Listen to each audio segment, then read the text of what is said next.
Hi everyone, thanks very much for joining me. So can you believe it? It's 7th of June 2023. That means we're almost halfway through the year already. Madness. So in this video I just thought I would look back through that first half of the year and look and see what have I rated highly, so films that I've rated 4 stars, 4.5 stars, 5 stars, and what has been my favourite first time watches from 2023. So that can be a film from any decade, but it's just the first time that I've seen it this year. So I'm going to run through those films now. I'm not going to do reviews as such because that'll make it a long video, and also some of these films I have talked about in previous videos. But yeah, just have a look through these and see what you think. If you know these movies, then please do leave me a comment. But equally, if you don't know the movies, then keep an eye on the titles and perhaps look them up yourself and see what you think of them. Maybe there'll be ones that might interest you. I hope so. Okay, well, first up, just looking at my physical media collection.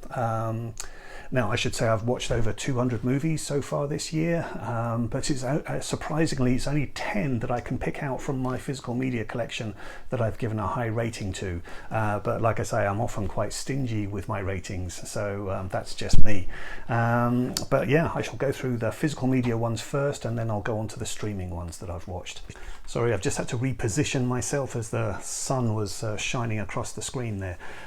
Okay, well, first up then was the 36th Chamber of Shaolin, and watching this actually prompted me to get the Shorescope box sets, which I'm still going through.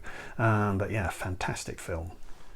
Next, La Vie de Chateau, a 1966 film from director Jean-Paul Rappeneau with Catherine Deneuve and Philippe Noiret. I absolutely loved this one. Next, from Giuseppe Tornatore, the director of Cinema Paradiso, is Malena, and this one recently came out via Imprint as well. They've released a version of this, but this one starring Monica Bellucci, fantastic film. From 1988, we've got Steve DeJarnat's Miracle Mile, starring Jeff Daniels and Mara Winningham. Really great movie. From 1951, Basil Dearden's Pool of London, starring Earl Cameron and Bonar Colliano. Great movie. From 1995, and surprisingly I hadn't seen this one before, it's Dead Presidents from directors Alan and Albert Hughes. From 1993, Iron Monkey, directed by Yuen Woo-ping and starring Donnie Yen. From 1979, the Oscar-winning Norma Ray with Sally Field, an absolutely tremendous performance as well from Ron Liebman, but it's Sally Field that won the Oscar. From 1972, the film Sing Sing Thanksgiving, disguised here as just a live concert video, but yeah, look out for this one, Sing Sing Thanksgiving. It's a very extraordinary documentary that covers prison life as well as being a fantastic concert that features B.B. King and Joan Baez. And the Palme d'Or winner from 2008, The Class, directed by Laurent Cantet, absolutely superb film. Okay, so those were my favourites from my physical media collection, first time watches during 2023. But now I'll run through the first time watches that I've watched on streaming services, and those services include Criterion Channel, Tubi, YouTube, Crave, Prime, those kinds of things.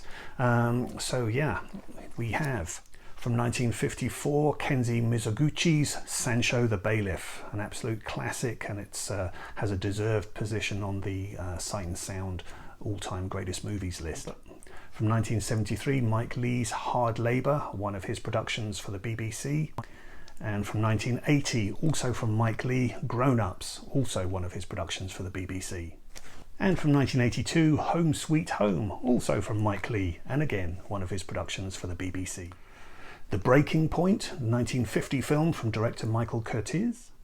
Sound of the Mountain, a 1954 movie from director Nikio Marus. The House is Black, a 1963 film from Farouk Farrokhzad, an extraordinary documentary about life in a leper colony. This is also in the Sight and Sound Top 100 list. From 2022, we have The Woman King, directed by Gina Prince-Bythewood, and then 2 other films from 2022 that I watched in the run-up to the Oscar race. The first up is All That Breathes, directed by Shaunak Sen, and the documentary Navalny, directed by Daniel Roher. From 1962, John Schlesinger's A Kind of Loving. And then from 2022 again, it's Jerzy Skolimowski's E.O. From 1972, the Oscar-nominated film from Martin Ritt, Sounder. From 2021, the documentary by John Maggio, which is called A Choice of Weapons, inspired by Gordon Parks.